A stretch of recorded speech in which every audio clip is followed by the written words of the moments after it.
Shadowland. They've got fire, they've got style, they make chaos look worthwhile. Partners in crime, heartbeats aligned, together they're one of a kind. They're the couple that slays together, storming the world, it's now or never. Back to back, through thick and thin, in the game of life they always win. Blazing trails, leaving legends behind. Love so fierce, it's one of a kind. We're the couple that slays together. Oh. Hi, everybody. Welcome back to The Couple That Slays Together. I'm Katie. Hey, and I'm Brandon. Hey, Katie, how you doing today? I am doing all right. We are cruising right through some theatrical releases that we were fortunate enough to actually see in theaters and get you out our reviews a little bit quicker in time to their actual release dates than what we usually do. Now, Katie, let me ask you, what is, just out of curiosity, because this is a vampire movie we're going to be talking about today. What is your favorite, let me give you your top 3, favorite vampire stories, lore, movies, show, anything vampire. Hit me. Definitely Interview with a Vampire. Tom Cruise and Brad Pitt, one of my top, if not top, vampire movies. Love Abigail. And we haven't done the review of it yet, but I did really like the new Dracula. Okay. What about you? Well, favorites. Obviously my number one for vampires is going to be Buffy the Vampire Slayer and Angel. That's where, I like True Blood too. I guess I wasn't thinking shows. Yeah, I said, just everything.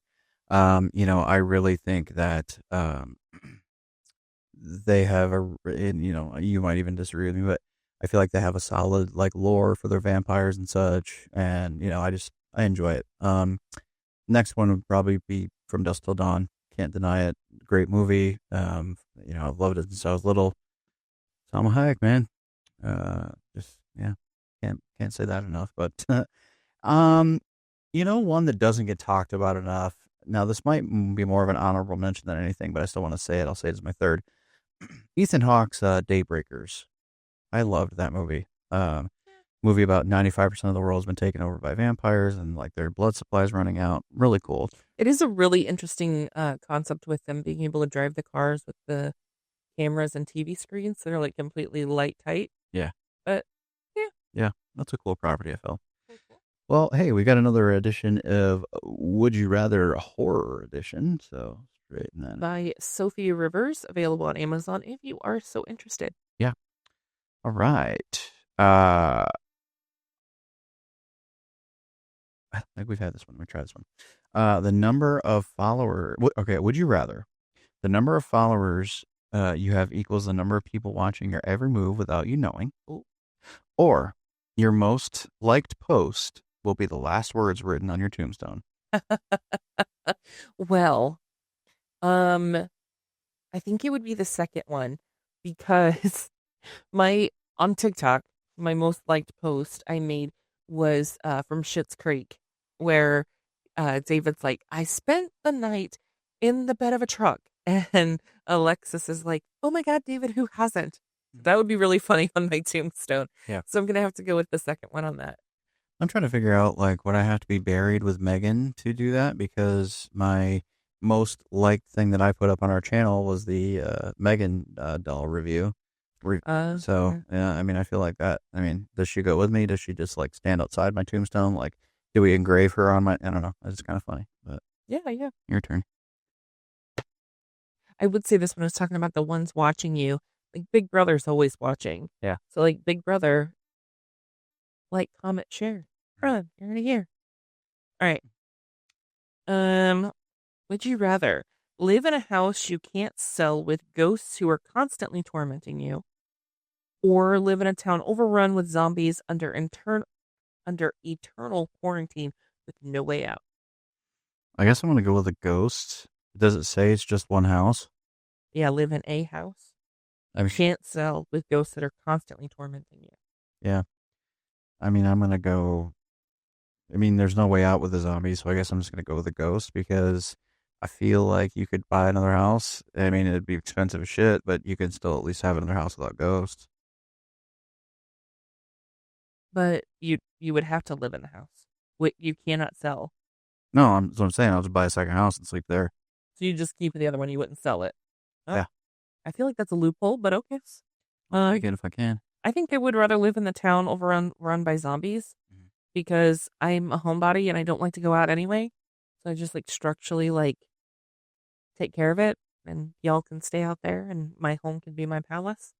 You watched the first 8 seasons of Walking Dead, and you know that never works. Yeah, well, I'd figure it out. Yeah. But when the first one, the living in the house with the ghost you cannot sell, the gentleman on TikTok that's doing the comedy of living in the house with ghosts, hilarious. Really funny. Like he's their friends and all that stuff. You should check him out.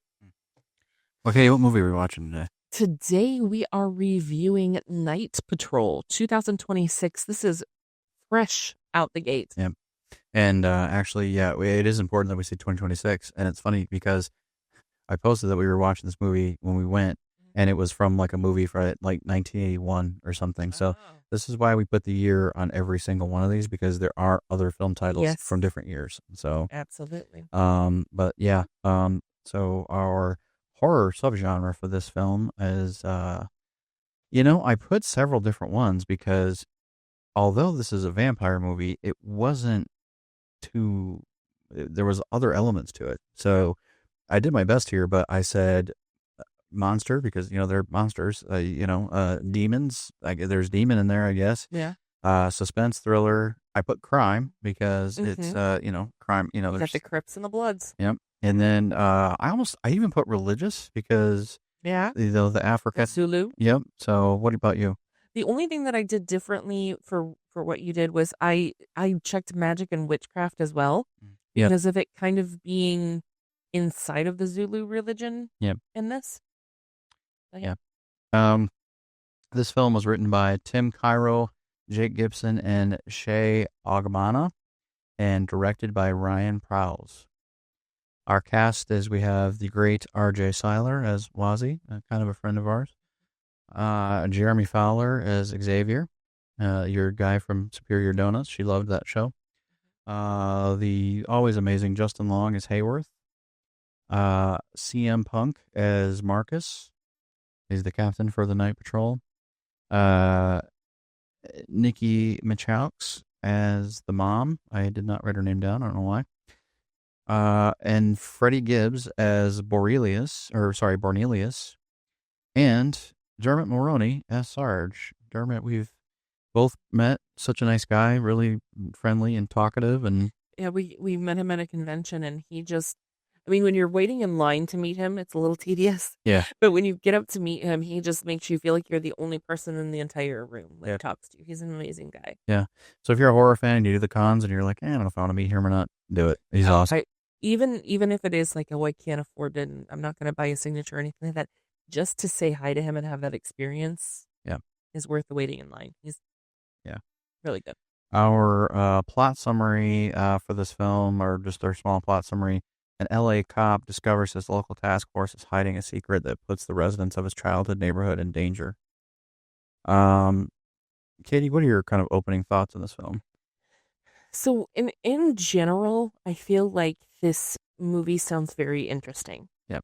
You've got a lot of different dynamics. It's very LA. Mm-hmm. You're very much thrown into LA. It feels like 1990s LA. Yep. The height of gang culture and things like that, and not trusting police. But the execution to me was a little bit lacking and confusing. Yeah.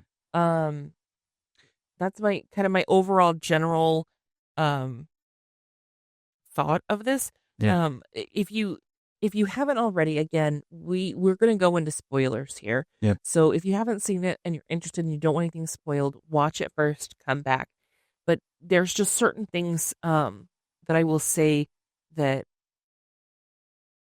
I'm still left going, why? Yeah. Yeah. So, okay, so the film basically opens, another one of these where it opens at this time at the end, RJ Wazi's character. He's the main character.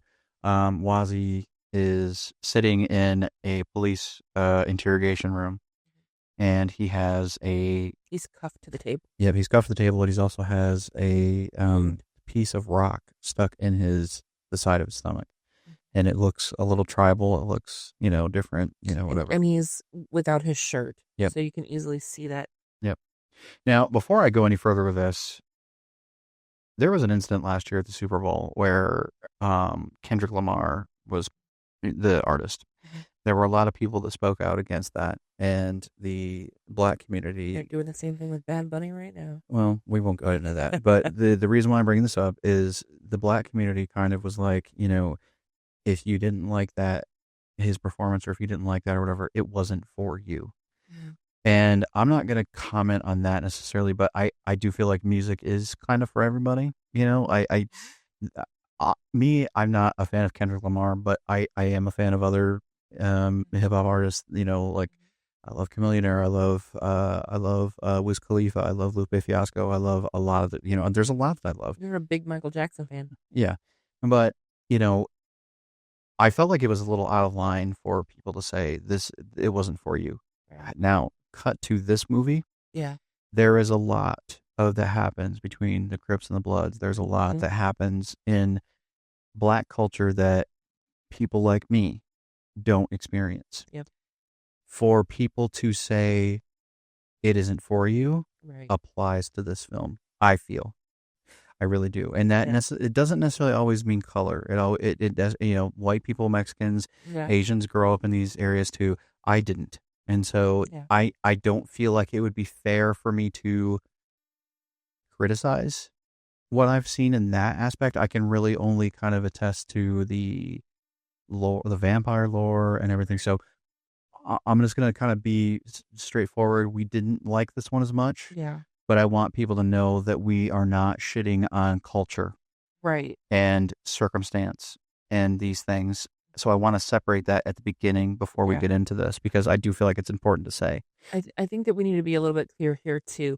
The one of the major plot points in this movie is that you have human versus human, in that you've got Bloods and Crips. And if you don't know, it's like red and blue. And then, but you also have the humans versus vampires. You've also got the gang members versus cops. It's very much an us versus them situation. Whereas, for instance, a character might be a Blood, but they're working with a Crip because they're both against a cop. Yep. But in other circumstances, they don't like each other because they're Blood and Crip. Right. So it's dynamic. It's thought provoking. It's gritty. You also have the socioeconomic, because they live in the quote unquote projects, the Section 8s. Yep. It's a big apartment complex. They're called the Colonial Courts Housing Projects, is what they're called in this film. Yeah. So you've got there's other cultures that are living inside of this apartment complex. I mean, when you say complex, it's huge. Yeah. That aren't necessarily African American or aren't necessarily Blood or Crip, but they're the human side versus the vampire side. And then you do have some cops that are human, and you've got some cops that are vampire.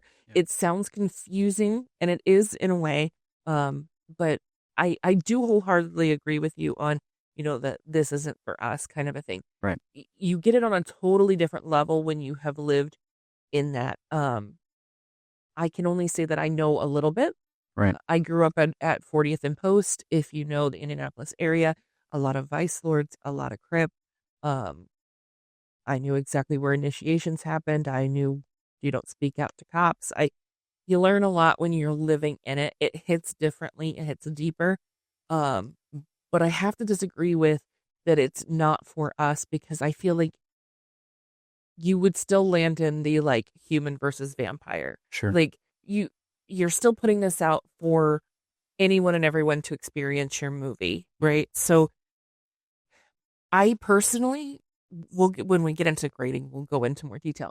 I personally, this isn't one I'm going to rewatch. It's one that I really like, but I will say it it did have a lot of deeper themes and It was, yeah. cultural issues that are not necessarily universal, Right. but you could also be universal. Yeah. Basically, what I was trying to say is a lot of my problems with this movie weren't necessarily of the culture and the socioeconomics. It's more on the vampire stuff and the lore and the fact that we didn't really get a good explanation of it. Yeah. But again, also, I know that the lore of this is rooted in African roots. Yes. And so, again, I will say that I don't understand, but I also want to say that I respect it and everything. And if there's fictional aspects that they've taken to do this, cool. If not, and it's real culture, cool. I don't know. I'm only commenting on what I know based on the horror film aspect of it. So I just want to say that too. And also based on what you have taught us in your film. Correct. And if there's plot holes and you're, like I said earlier, you're still left going, why? Why did this character do this or do that? I think that it's fair in a review channel and podcast to say, if you want to relate this message, you need to not have plot holes. Yeah. Yeah. But anyway, so the movie, after he's in the police station, in the morning, we found out later, that Wazzy gets a call from his girlfriend. He goes to like help her out, and then the night patrol shows up, the cops basically, and he doesn't address her yet, I don't think, or no, he's in the car, but you see Justin Long get out of the car, and he shoots his girlfriend. He shoots R.J. Seiler's girlfriend, Primo, and so he's in the police station, and they kind of do like a retro, like rewind. Yep. So this is now what happened the day/night before, and what led up to him being wounded and being arrested. I think it might have been like 2 nights before, but yeah, something like that. Yeah. But yeah, so yeah, they shoot and kill his girlfriend Primo, and they don't know why, and or he doesn't know why, but he runs, and they're like, so now Wazzy's kind of suspect number one. But right off the bat, I'm already wondering, like, why the hell is Justin Long, if he's like this good cop, why is he trying to be on night patrol so much? The fact that he kills an innocent person. I mean, I get it. They're a gang member in a cop's eye. That's bad or whatever. So it's, I guess that they don't, they look at it as, well, a gang member dies every day or, however often. And so I don't think it's going to be a big deal if you kill him. I saw it too as like the night patrol's initiation, and the similar as like Right. blood in, blood out, as a lot of gangs have. Yeah. Also an aspect to know is that his girlfriend is a blood and he is a Crip. So you've got kind of like a Romeo and Juliet kind of a thing going, where they're kind of sneaking around, and Both of them get to see it. They reference it when they're talking in the car. Yeah. She's not long lived, obviously. And then the conversation that's very brief is basically like, hey, Justin Long, if you want to be in night patrol, this is how you got to be. Yep. And he does it. And then, like you said, Wazzy kind of takes off. But as it then progresses with Justin's Long story, you also find out that he already knows who Wazzy is. Yep. Because Wazzy is actually the brother of his partner. Yep. So it's like, you knew he was there. You did it right in front of him. The guy knows you. Yep. Another kind of plot hole to me, because I don't think that's ever really fully addressed. Like, just how much he knows him. Right. But so then we see Wazzy go home. He retreats to his family. His brother, the guy from Superior Donuts, and then his mom, Nikki is her name. Very strong, wise, with the knowledge of African mysticism. She instantly realizes something's off. Something's not right. So she's like trying to figure out what's going on. And so then Wazzy doesn't play her shit, though. He doesn't get along. He's not down with that. One thing to remember too, that's a little bit of a plot point, because it's a theme that comes back around. In the car before Night Patrol shoots her, Wazzy gives his girlfriend a ring that he took from his mom. Yeah. And it ends up being a Zulu ring. And at this point, we don't know, nor does Wazzy know, that these kind of relics have mysticism in them that ward off or scare, or in a magic witchcraft kind of way, keep the vampires from hurting you. Right. So that is one thing to know, because then he he has the ring that it was his mom's now that he was when he gets the girlfriend. So then we see, Wazzy goes to the Bloods. The Bloods are led by Cornelius, played by Freddie Gibbs. Now, I want to say this. Both R.J. Seiler and Freddie Gibbs are the two standout actors for this film. Yeah. They are the two best. They're amazing, and I'm not just saying that because we've met RJ and know him. I kind of work on his team now. Like my booking agency has somewhat merged with the one that he's a part of, so we know each other. But really nice guy. I'm not just saying this. I'll tell anybody, any of my friends, hey, I didn't like that, or hey, this is what I didn't like about it. He was very much the standout. It was time for him to be a standout. I mean, he's done so many supportive roles. Billy the Blue Ranger in the 2017 Power Rangers movie. He was in the oh my God, the Book of Longinus, I think. No, the Book of, I can't remember what that movie was, but he did great in that. Yeah. And Aaron's gonna punch me for not for forgetting that, but I'm on the spot, so sorry, dude. Yeah. But yeah, he's been a side guy basically, or supporting. And I will say this, he was my favorite in the Power Ranger movie. Yeah. Hands down. Yeah. Blew everybody else out of the water. He played Billy, the Blue Ranger, but he played a character who's on the spectrum. Yeah. But he did it with such respect, because you could make that into a caricature. Yep. You could over exaggerate autism. Yeah. Almost very easily, and he didn't. He did it so well. And this character is just the complete night and day different than what he was. And he played this character so flawless too. You were in it. It was, we've talked about this before, where like certain actors, it's that actor playing that character. Yeah. With this, you would 100% believe he is that character. And he did very well. To me, he was redeeming a part of this movie. Yep. So then we get to the cops, Ethan, who's Justin Long, and Xavier. They're on the night patrol, and well, actually, Ethan, he makes a night patrol. Xavier is seasoned. Yeah, Xavier's kind of trying to get on it, but then realizes that they're like not who they say they are. Yeah. CM Punk's the captain for that team. Well, supposedly the captain of that team. You and think it's kind of also the big like racial difference. Yep. Is the night patrol are all white men. Yep. And in fact, later on, Dermot, his character, even says something about like, because Wazzy and Xavier's father was like working with the night patrol, but they would never allow him on night patrol because he was a black man. Yep. So he even says something in passing later on about like your kind can't be on the night patrol. Right. So it's revealed that Ethan obviously wants to join, and he's already kind of been embedded. Xavier's like, "You're seriously doing all this? I can't believe it." Whatever. Mm-hmm. But so then they have Justin Long. They have Ethan come to like this barn, right? And they're like, all right, it's time for you to join and get involved. And who does he see but his dad? His dad is the captain of Night Patrol, which this is like, how is this even able to be? You know what I mean? Like, and he thinks that his dad died. Right. And so he finds out that, he thinks his dad died. His dad, you find out he's like the master vampire or whatever. That's doing all of this. And, you find out that this is how he joined Night Patrol, is the same way. And so that's kind of why Ethan was wanting to be in Night Patrol, because his dad did it. But he also, it was either his dad did it or that they killed his dad or something. I don't remember, but he wanted to be in it because of his dad either way. But what doesn't make sense to me is like, okay, wait a minute. Well, who started Night Patrol then? Like, if it wasn't his dad that started it, if he died in Night Patrol and became a vampire, where did this come from? Yeah. You know what I mean? Like, where did this originally address that either? It's like, how Dermot's character magically became a vampire and then ran all of this.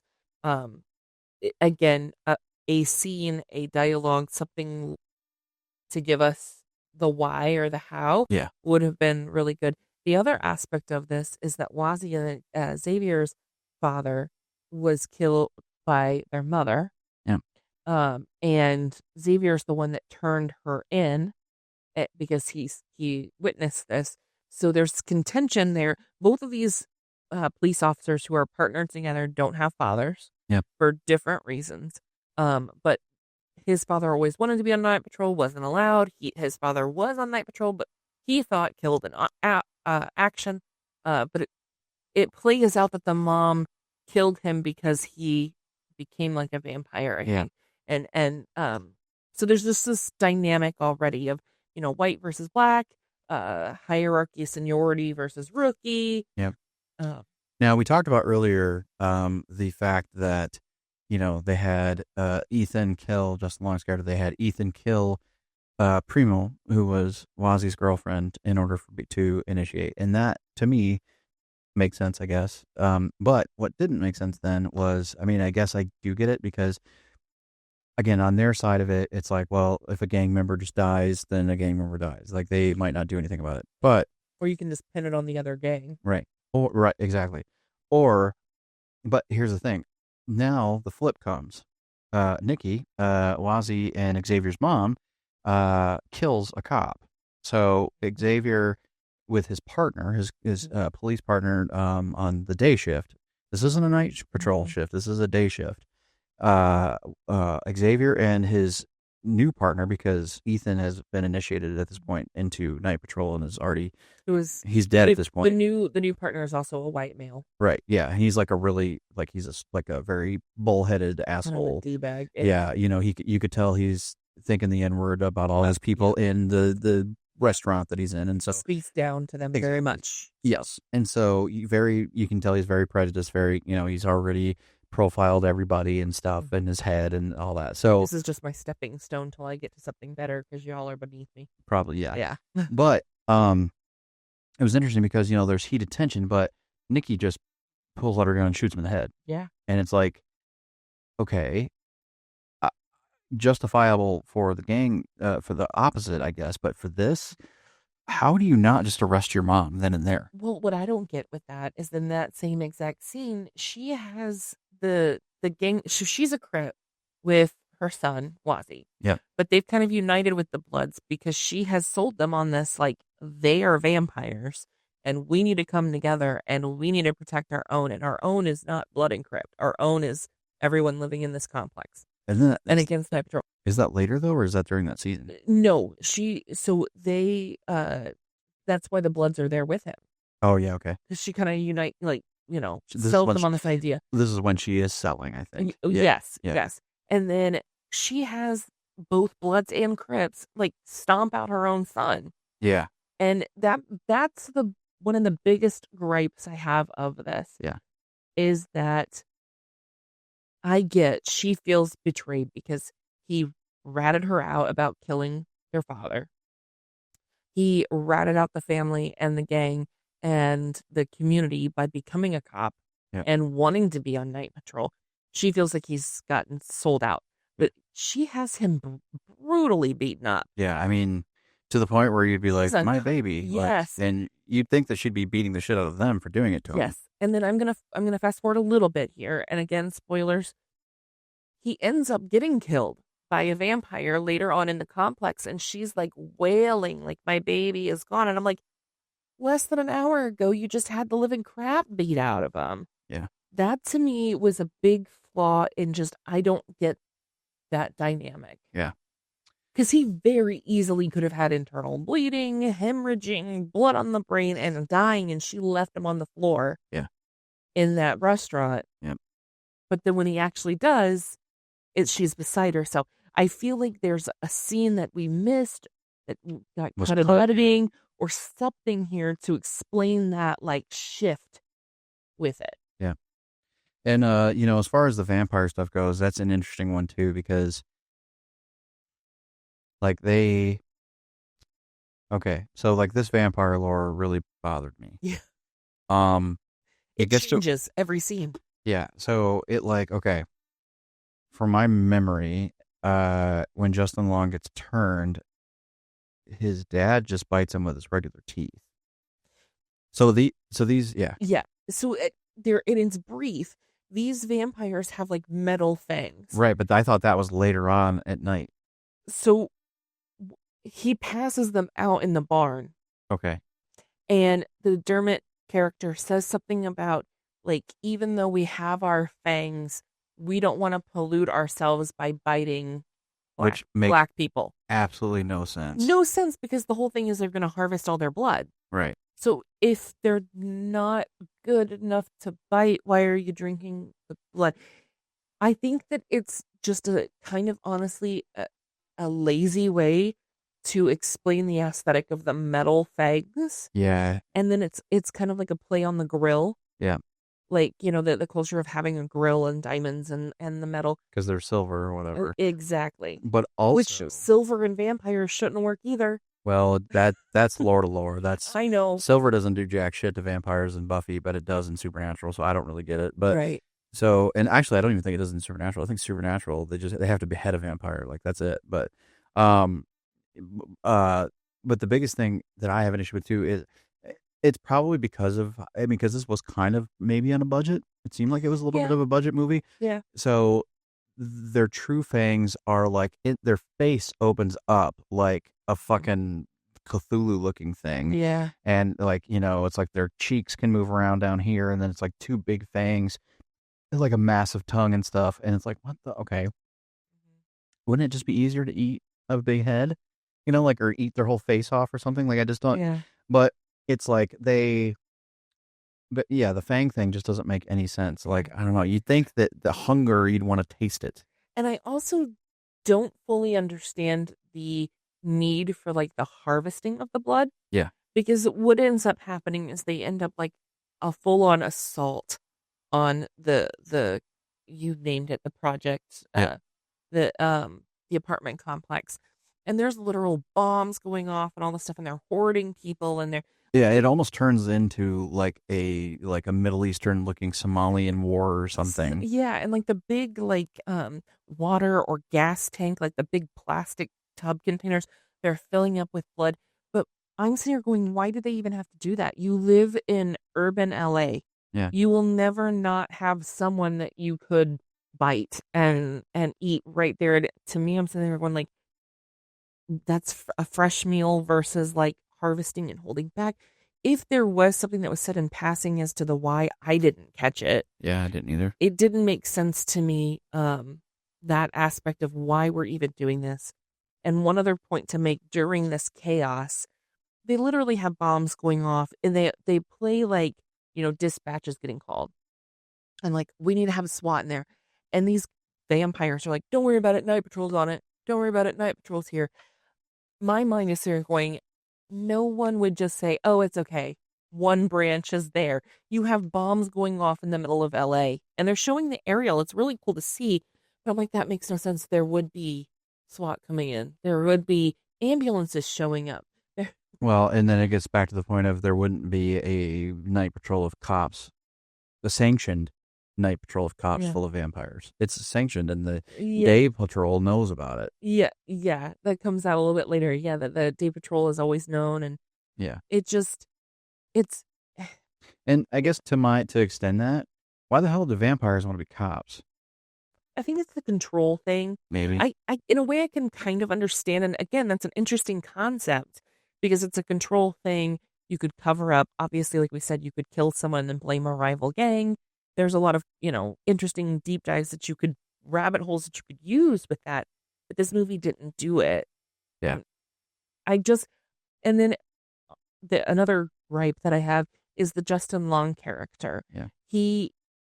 I think his dad makes him swallow some blood in the barn. Yeah, and this is where I prefer Buffy's vampire lore, because when a person dies by the hand of a vampire, or the teeth rather, and they sire them, like their human soul is gone. It's dead. It's in heaven, hell, wherever they go. Yeah. And then the vampire has taken over their body.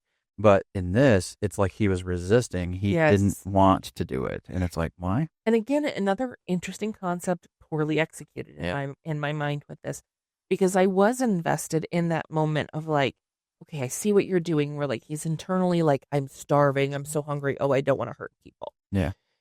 But then there are times where it just didn't make sense. Right. It just didn't work. Yeah. There's also there's other things that are kind of meh, but we get to like the end basically, and at this point, You know, Freddie Gibbs has died, his character, which was a bummer, and I thought he was good. But he was like, he did the self-sacrifice with the bomb, and I thought that was kind of a weird choice. Like, okay, why didn't you just throw the bomb and run, dude? Like, one of the other things that we didn't fully say too is that the mom, prior to this, when she's like getting everybody together and everything, she's deep into the Zulu culture, and she believes like different relics and um makeshift religious artifacts, things, branches on the roof and things like that will save them or protect them. right. And throughout this attack, you do see like at one point, like she's guarded in her like townhouse, but then they're like, "Hey, we need the more powerful vampire. He can get through." Yeah. And it's like, okay, I'm just supposed to accept that. Like, how is he the more powerful, and it doesn't affect him like it affects you? Yeah. I will say that I just wanted Justin, more. yeah, I will say that Justin Long and Dermot Mulroney's performances were good, but they didn't bring anything new or extravagant to the film. They were, Yes, now, again, they are great actors. absolutely. It's hard to see them do anything shit. Yeah. But again, it was kind of just them being them. I felt like I've seen Dermot as Yeah. this was how he was as Detective Bailey in Scream 6. Exactly. You know, Justin Long has been Justin Long in a lot of things, even though he's a good actor. Yeah. I still felt like this was just another Justin Long. And again, nothing wrong with that. Yeah. You can't go wrong with a movie that has Justin Long and Dermot Mulroney in it. Like, you're not really going to be upset. I disagree. Obviously, this one. Well, true, but Yeah. what I'm saying is they're not the ones making the movie bad. Right. So, Yes and no. I didn't necessarily like Justin Long's performance in this. okay. No, McDermott, I understand. I wanted to punch the crap out of him, but that's the character, and he was playing it well, and Yep. that's why I wanted to punch the crap out of him. Yeah. I didn't like Justin Long in this. Okay. I just didn't. I didn't like the character. He was so wishy-washy. Yeah. Because it was, sure, yeah, I'll kill the girlfriend, and then I'm going to go and sit in a car and be a partner with the brother that just witnessed. And then I will say I liked the scene where he sees his father and he thinks his father is dead. Yeah. I think that was acted and played out very well. It was very convincing. I was sold on it. I liked that twist. And I can see them being father and son. I could. I did not like his back and forth BS. Yeah. With the attack on the complex. Yeah. I was like, get to it. Yep. Figure it out. This is ridiculous. Yep. But then we get to the end. You know, Freddie Gibbs is dead. Pretty much everybody, all of your protagonists have died at this point, except for Wazzy and the mom, Nikki. And they're in the apartment, and basically Nikki's telling Wazzy, "Hey, there's armor in there that will make you like a Zulu warrior or whatever." Again, I apologize if I'm getting that wrong, Yeah. but you know, put it on. And he's like, "No, I don't want to." He's like not believing in it, Yeah. and I wanted you to speak on this because you had an issue with this. I mean, you know, try to keep it respectful, but No, it is respectful. I think in the movie, while we were watching it, Brandon took it as I was being disrespectful. I did not mean this disrespectfully. To me, there's humor in Wazzy's character in that maybe it's the editing that it was spliced together awkwardly to me, which made me giggle because his mother is like dying, and she's like, you know, what's left of, you know, my Zulu armor is in this box. You've got to do it. And he's like, I don't believe in this. After everything he's seen, he was wearing the ring and he scared them off. He's seen what his mother's religion can do against these vampires. And he's like, I don't believe in that. I'm not going to do that. And then it's like, and he's opening up the front door and he's in full Zulu attire, looking good. I thought he looked hot there. Okay. It was not about the culture. It was not about the Zulu outfit, which is an awkward thing to see coming out of an urban townhouse. Yep. What made me chuckle was just the fact that he's like, I don't believe in this. Boom. and he's wearing it. Yeah. And there was, and I think this might be my overall pick of the entire movie. There's no explanation of why we went from A to B so Right. quickly. But then, yeah, and then he's got the armor on, and he's got Justin Long, and they're floating in the air. Yeah. That like I don't even know. I don't know if it's Justin Long or him making him fly or whatever. But like I don't they're know. floating, and then Justin Long. That's where you see the face open up, and I feel like that's why Mhm. I say it's low budget because they saved the true teeth thing for Justin. Yeah. Beginning, and then they both fall, and then you hear Wazzy say, "Oh fuck" or whatever, Right. and then it cuts to him being in the police station with the thing, and it's like, Yeah. oh wait, what the hell just happened? So Again, I don't know where the disconnect went in production with this. yeah, I don't know if this was never in a script, if this was lost on the editing room floor, as they say, but it got to that point in the movie where this has already happened repeatedly. yeah, Where you're like, why? What? Huh? yeah. How did this person? How did that? What did this? That when it got to that moment, I did chuckle. I'm like, okay. Yeah. All right, so now we are going to move into our interesting things of note because that was pretty much the end of the movie. So Well, the one last scene, the one last twist is that you find out they unshackle Wazzy, and he's on the day shift, the day patrol, not night patrol, and they're like, "Yeah, we believe you. It kind of sucks to be you, but here you go." And they open up a door and shove him through, and guess where he's at? From the precinct into the barn, yep, and he's basically like, it's almost like a TV show set, like "Yeah, where like a garage then becomes like the upstairs bedroom. yeah." Yep. So then that's when you realize it's not just Night Patrol, it's all of the cops knowing who Night Patrol truly are. Yeah. All right, so now we're going to get into our interesting things of note. These are things that we have found online, kind of behind the scenes. So we've got a couple here. Real LA locations, no tax incentives at all. To ensure maximum authenticity, the crew filmed LA for LA in real Los Angeles locations rather than moving to a tax incentive-friendly state. They even secured permission to shoot in an actual public housing complex in South Central. And that definitely reads through. Yeah. Definitely good choice to make. Yep. Intense real-life involvement. The production team worked with consultants, including individuals involved in rehabilitation programs to bridge gaps between gangs and the LAPD to ensure the street-level grit felt accurate. CM Punk's exhausted performance. WWE star CM Punk, who plays a vampire cop, often filmed after his own demanding schedule. He noted that resulting real-life fatigue and crabbiness is actually what helped him nail the intense, gnarly nature of his character, which doesn't make sense because I did feel like there were scenes where it was like CM Punk for a minute and no CM Punk, and then CM Punk for a minute and then no CM Punk. Yeah. But And he was the one that they were saying was like the more powerful vampire, right? Where they were like, hey, you've got to like knock down her defenses. Yeah. Yeah. Short and shoot schedule. Because they filmed on location in LA, the production team faced a significantly shortened shooting schedule requiring an extremely efficient crew to get the job done.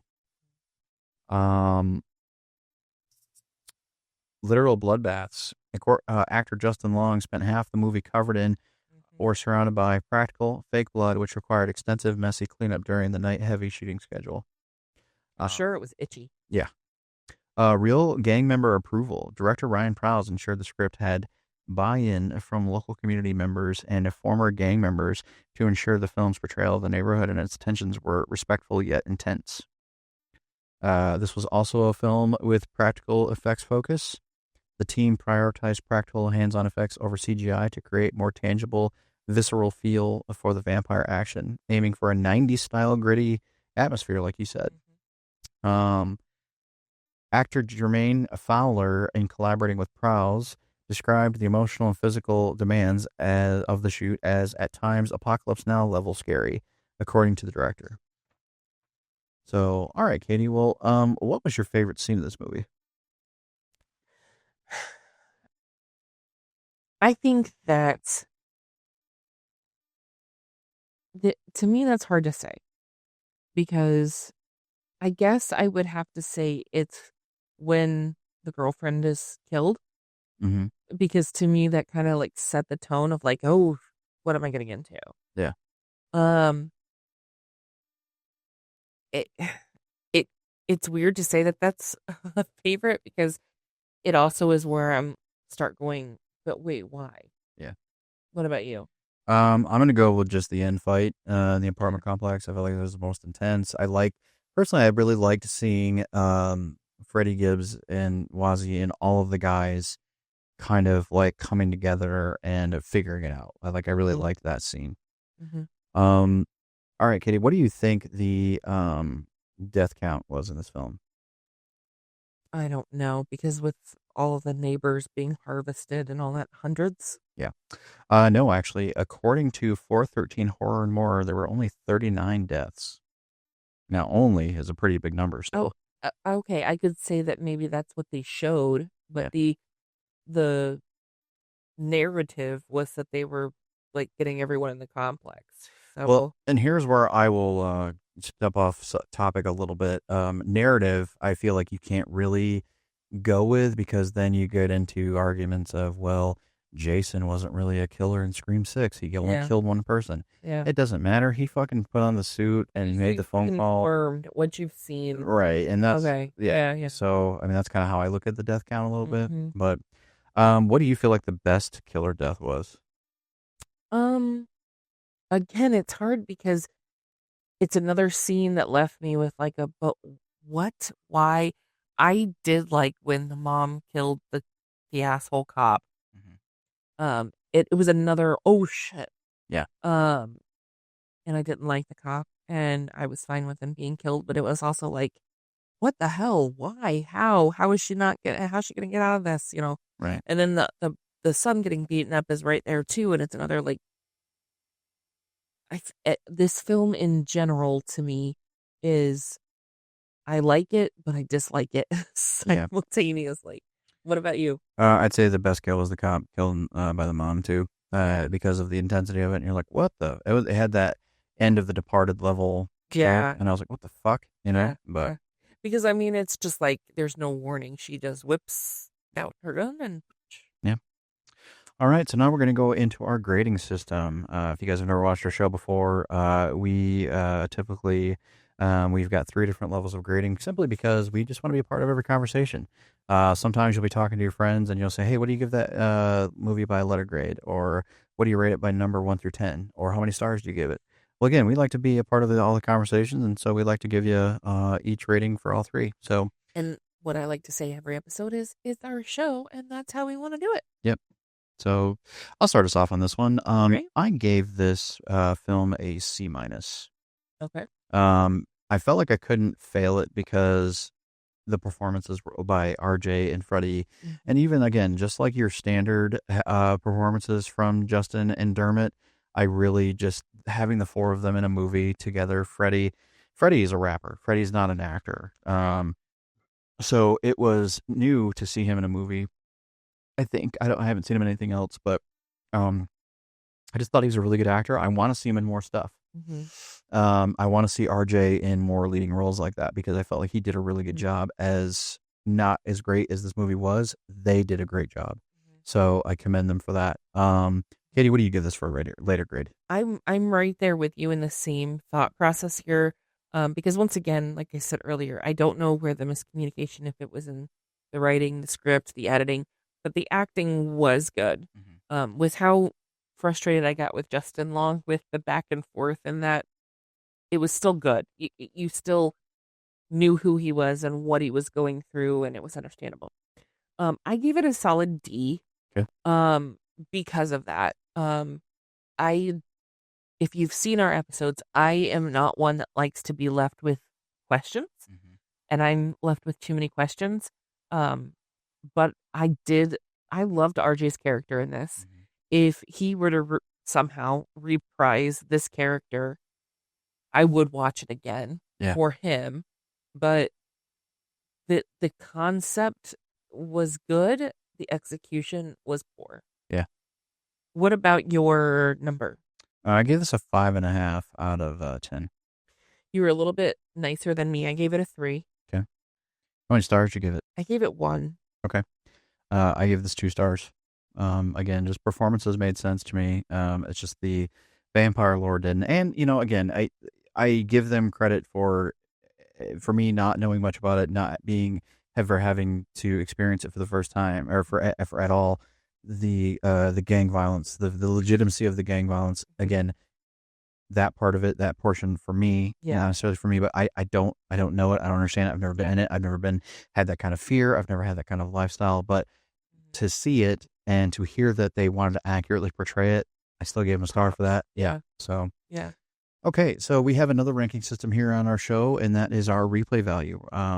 So basically, we will talk about this. It could be a great film that you've seen that's just a masterpiece, and it's just not really one that you need to see again. It's just a one watcher. For me, The Substance. That's fair. Or it could be a total shit movie that you just love, and that it makes you feel good, and so you want to put it on when you're cleaning the house or when you're taking a nap. For him, relax. For him, Freddy versus Jason. Fair. So, Katie, what do you give this for a replay value ranking? Never watching again. Yeah. Once was good. I feel like if I were to watch it again, I don't know that I would get anything more different from it. And I also don't feel like it's something I could, play in the background kind of a thing. It's very gritty, dirty, emotional, inside of type of a movie where I do think that you should see it, but I don't need to see it again. Yeah. What about you? I was the same. I said never watching it again. And again, for me, if I'm going to throw a vampire movie on, it's going to be Sinners. It's going to be From Dusk Till Dawn. It's going to be an episode of Buffy. It's going to be something like that. Yeah. And this one just doesn't scream comfort to me. This might for others, but it's